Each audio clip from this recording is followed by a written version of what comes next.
I am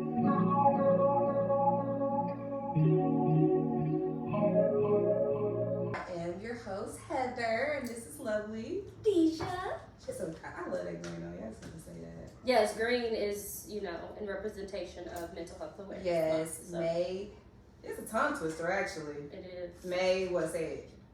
May Mental Health Awareness Month. Mental Health Awareness Month. Mental Health Awareness Month. You gotta say it with the May, though. Oh, no. But on this episode, we will be discussing, mental health. I'm going to share some of my story on basically, I'm going to say abuse, basically. This will probably have to be a part 2 and 3 because it's so much that you can discuss in very little time. That is what we basically have. But I want to start off to say,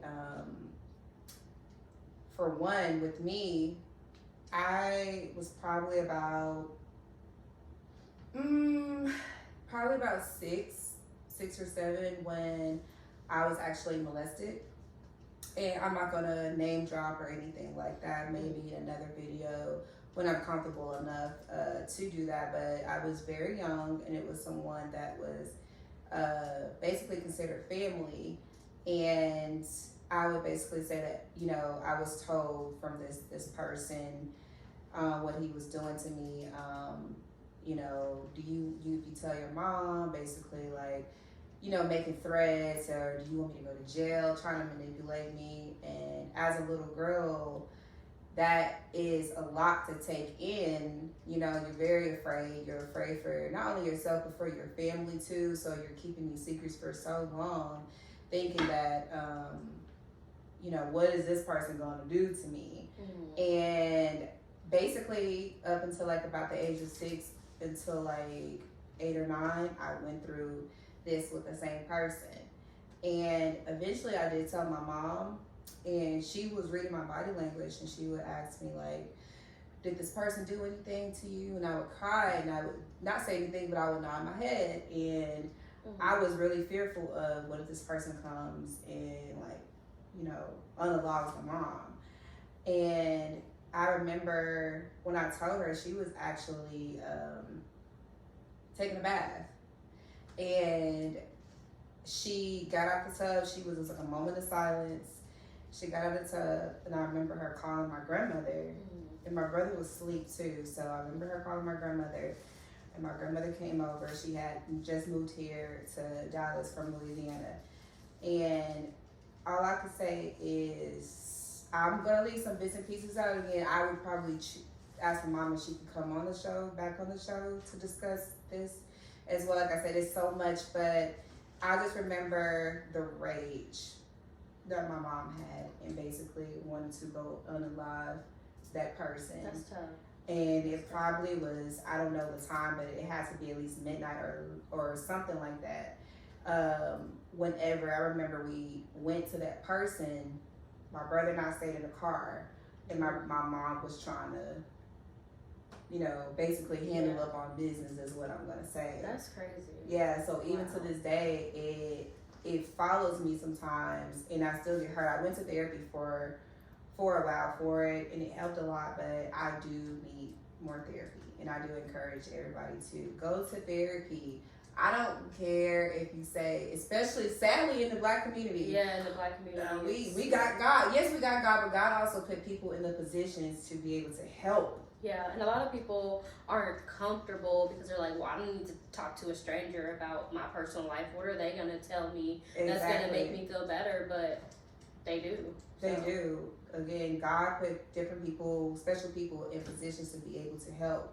And I would say also mentally too, I'm a lot better. But I do feel like, especially going into like a relationship, sometimes, like, if a person can touch you a certain type of way, I used to have it really bad, but now no, not so much. But a person can touch you a certain way, and you just kind of like freeze up a little bit, tense.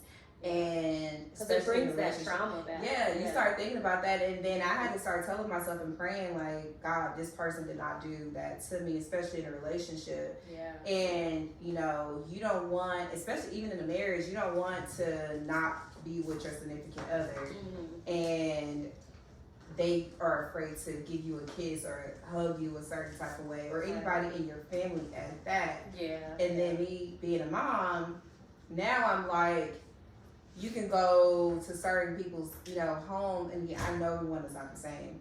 But how was your visit there? Did anything happen? I have to coach my son when he's going places, you know, which is very limited. Did anything happen? You can tell me. I don't care if they say they're going to unalive me or you. You can come to mommy. Mommy got your back. You know, and it's afraid because, I mean, I don't want to say I'm afraid, but it's scary because I don't want my son to not have a childhood of going to like a close friend's house, you know, or a family member's house. I don't want my childhood trauma basically to reflect on him.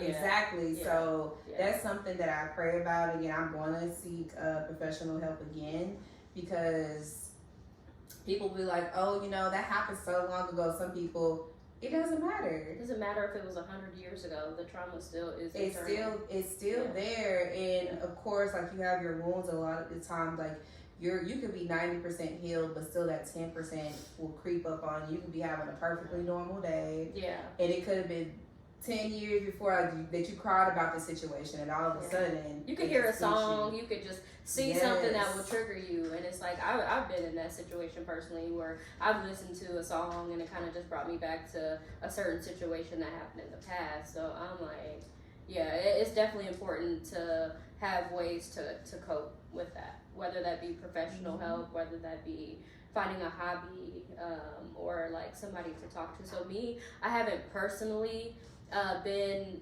to therapy or anything like that, but I do have people in my life, in my corner, that I feel comfortable talking with that do have that experience and that background. So what is have you ever, so you haven't had the experience that I have? No. But have you had any experiences, you know, or know of anyone that had experiences like mentally, or even like being, you know, sadly molested, or you know, taken advantage of any kind of way? Manipulation is one of the biggest things, I believe.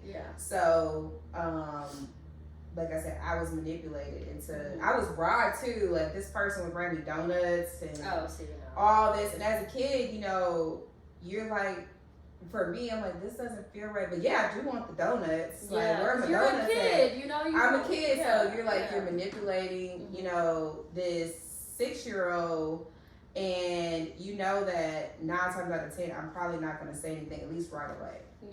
And I don't even think, as I got older after that experience, my mom was really heavy on, like, you can't go to this person's house, or they can come over, but you can't go over there, or did anybody do anything to you? And I just think that a lot of us are ignorant to something. And I'm not saying my mom was just overall ignorant. No, wonderful mom. But I think at that time when I was, you know, the age of 6, she wasn't really thinking of like coaching me and telling me different things until like after the fact. And so now I do that with my son, or my nieces and my nephews as well. But have you ever experienced anything? Like, I have not experienced anything on your level. You know, everybody experiences different things. With me, my abuse or mental trauma comes from relationships. So I've never been like sexually abused or anything like that. Most of it has been like verbal, and put me in a place where I wasn't comfortable with myself. I wasn't proud of the person I was becoming. Like, so that was a struggle for me, almost to the point where, you know, I took a bunch of pills, and you know, I told myself I wasn't going to talk about this. Ooh, that made me cry. But we're here, so I feel like if I can help somebody else get through you know, what I went through in relationships and things like that, then, I'm all for talking about it, but there was a situation a couple years ago that that happened, and I was placed in a facility for 72 hours to make sure that I wasn't trying to kill myself. You know what I mean? So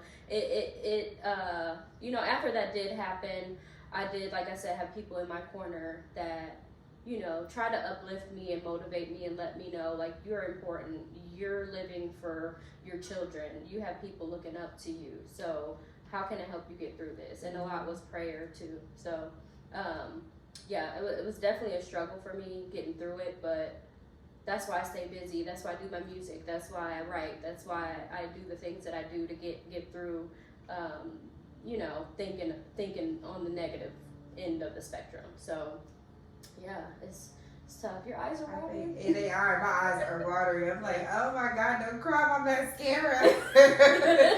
They are watering.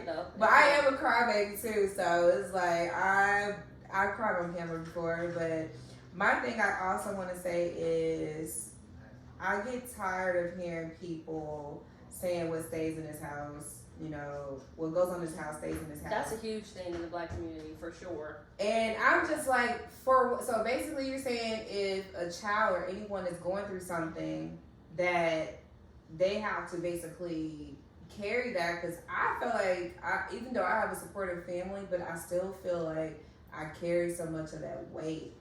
Even like, I'm gonna say up until maybe a couple of years ago when I wrote down everything. And I even contacted my abuser on social media. Wow. And I found him on, he went to jail too, first thing he said, but he didn't go long enough. And I said, I actually want to go back and see if I can fight that, because I feel like you deserve really prison time. So he went to jail for that situation? He went to jail, but it was very briefly. Very briefly, and this happened, I'm 34, this happened so many years ago. That's nearly 30 years ago. But it doesn't matter. I still want to fight it, because if they can do it to, who's the Jello pudding guy? Bill Cosby. I don't know everything. But if they can do that for him, I definitely want to, I really want to be an advocate for people who have gone through any type of abuse. And of course, sadly, justice can't necessarily always be served.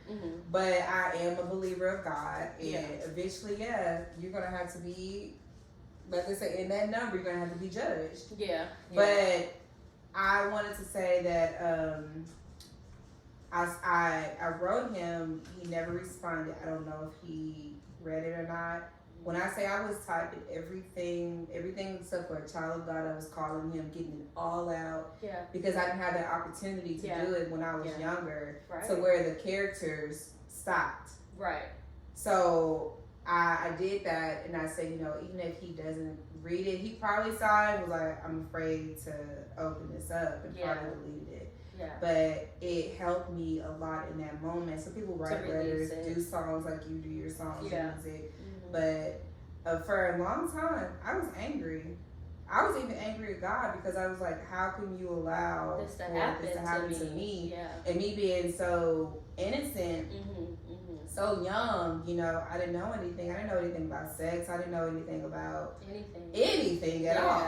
Except for, the baby dolls and the play kitchen. I didn't know anything. And it's crazy, because statistically, it is someone that you trust, or someone that you call family, or, things like that. So it's like I said, in the Black community, not just the Black community, but for a parent to say, what happens in this house stays in this house, we need to get away from that, because I teach my children, if anything's going on, be comfortable enough to come talk to me, and I keep an open door policy with my kids so that they know, okay, mom's cool, I can talk to her about anything. So and that's what I'm doing again with my child too.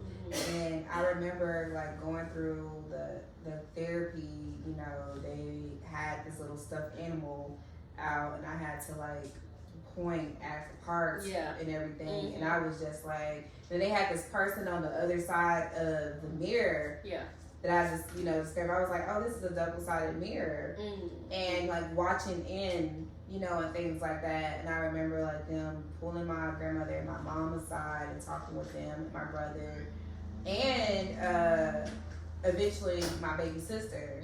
So just going through all of that, and some people would try to put like this fear in me, like, oh, you know, since that happened to you, CPS is gonna come and take you and your family, your brother and your sister. And I'm like, nuh-uh, you know, like, why would you trying to like scare me into telling the truth and everything? Yeah. So that's another thing, is if you do go through something or have been through something, is really like whatever somebody got to say.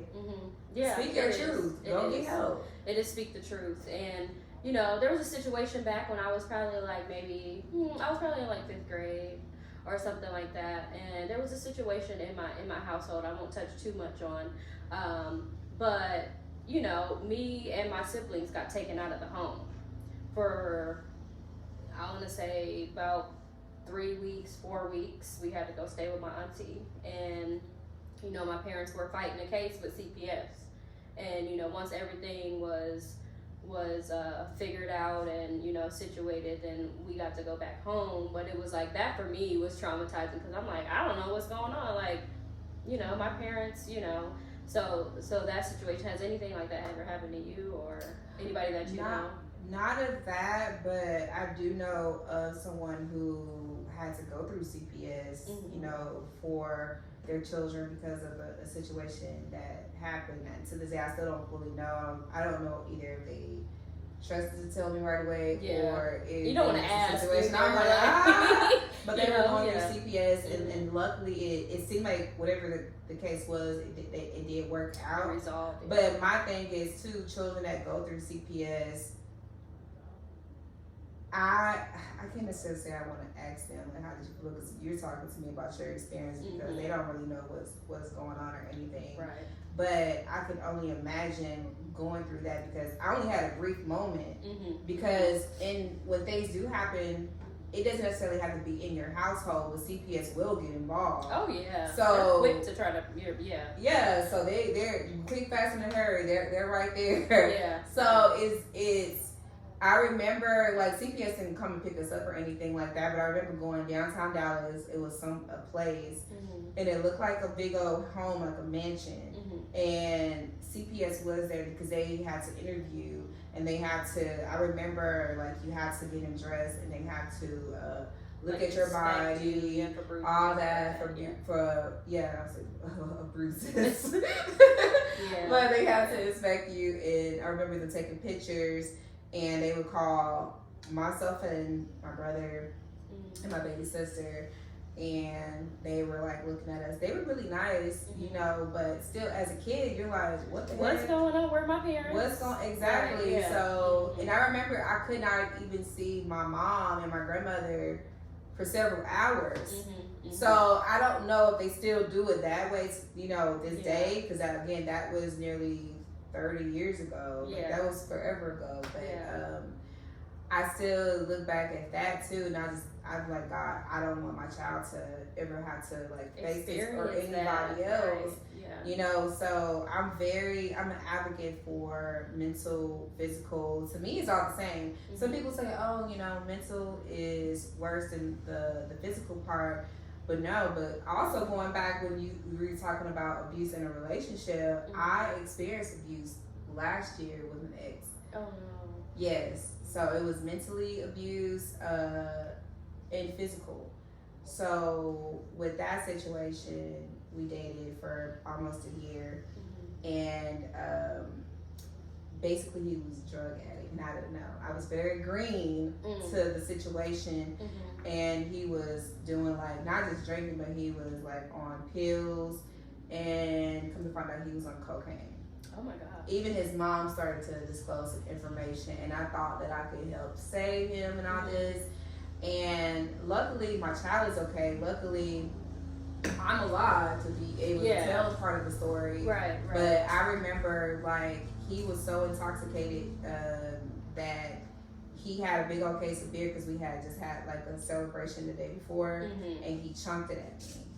And I have a scar on my leg, and he chunked the whole thing at me. And I remember right before he did that, I guess it triggered him that I called 911. So we had a big old island, and I'm calling 911, And next thing you know, he's telling me things like, "Oh, I'm going to unalive you. If you call 911, I'm going to unalive you." But I had to say to myself, you can end up trying to do that whether I call 911 or not. Or not, yeah. So what I did was I literally had my phone placed down and the operator was on the phone. And I know they can pick up, you know, the address, but we're in an apartment, so they probably can't get the apartment number. Right. So I remember him saying, "I'm about to get you right now." Yeah. And I literally ran around in the kitchen. Oh my goodness. And I'm screaming the address out. 12345 Sesame Street. 12345 Sesame Street Road. Apartment, you know, 111. Just making up an address. Gosh. And so, next thing you know, I slipped and fell. And I see him charging at me with this big old case of beer. That's the devil. That's him because we're talking about it. Oh my God. See, I rebuke you. I rebuke you. Yeah. That's that demon spirit that he has. But I remember running around and he took the big old case of beer and he chunked it at me. And next thing you know, nothing but glass, like all on my leg. Oh my goodness. Everything in my foot. I couldn't walk for 2 weeks. Everything. I have pictures and stuff, and it was a bloody mess. And my best friend had came to my rescue too, and went to the hospital. And he was high now. He had ended up cutting himself as well, and eventually they caught him too. He went to jail for a while. But I think there may be a trial going on.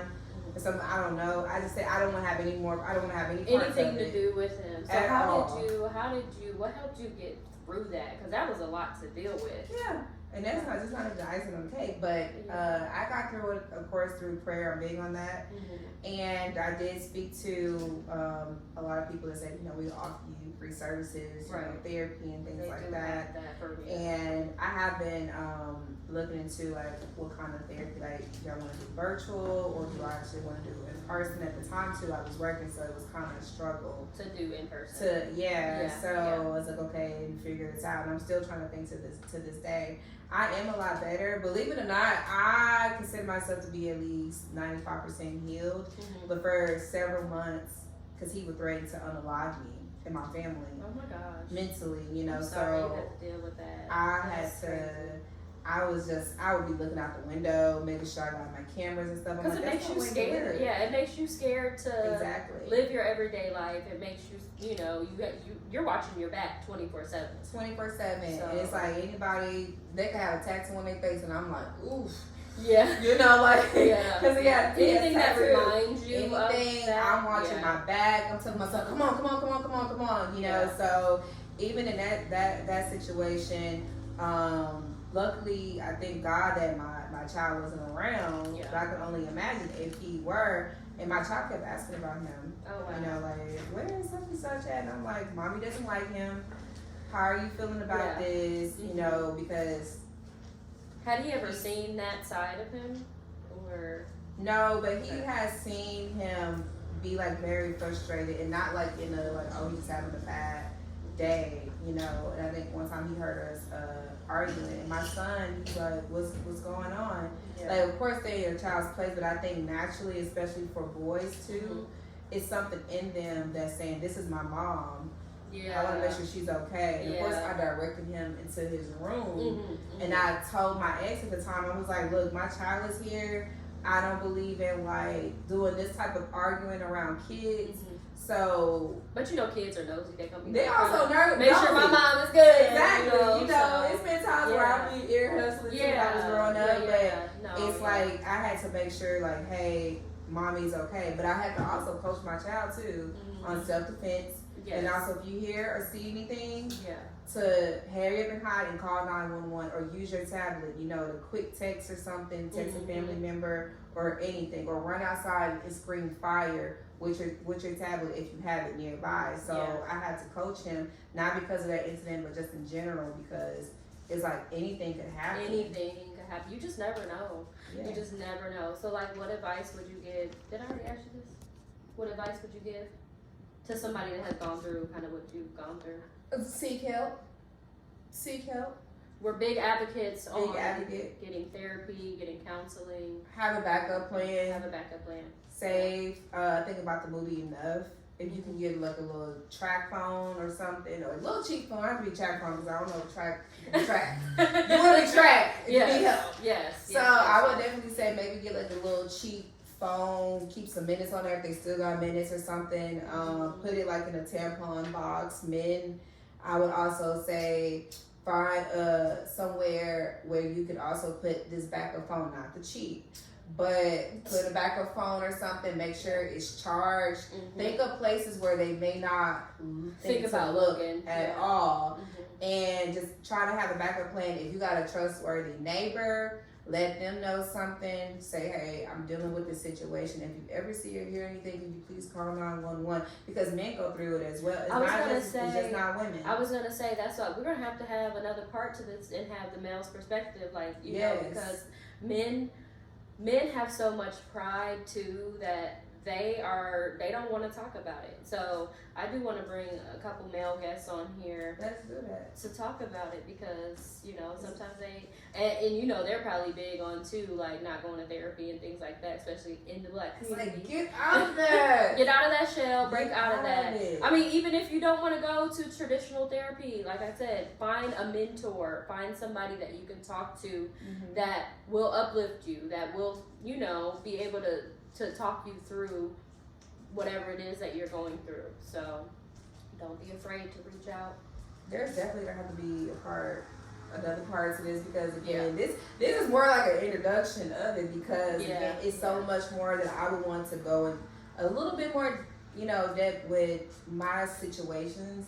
Yeah. And if you want to as well, and I definitely want to get that male perspective, like what they experience, and do they go to therapy? Do they believe in therapy? Or are they considering, therapy? Are they open to it? So well, we kind of got the male's perspective last week with Jaden, but we did. Yeah, we definitely did. I love that episode. We got to do another episode with him too. Yes, for sure. I love him. We got to do another episode with him. Yeah. But if you have anything else that you want to say, because you had me crying. I know. I was like, wait a minute. I didn't even really go into too much depth, just because I'm not ready to talk about it. But I know when I am ready to talk about it publicly, I will. But that's gonna be a process for me. But like I said, it is very important to be able to talk to someone.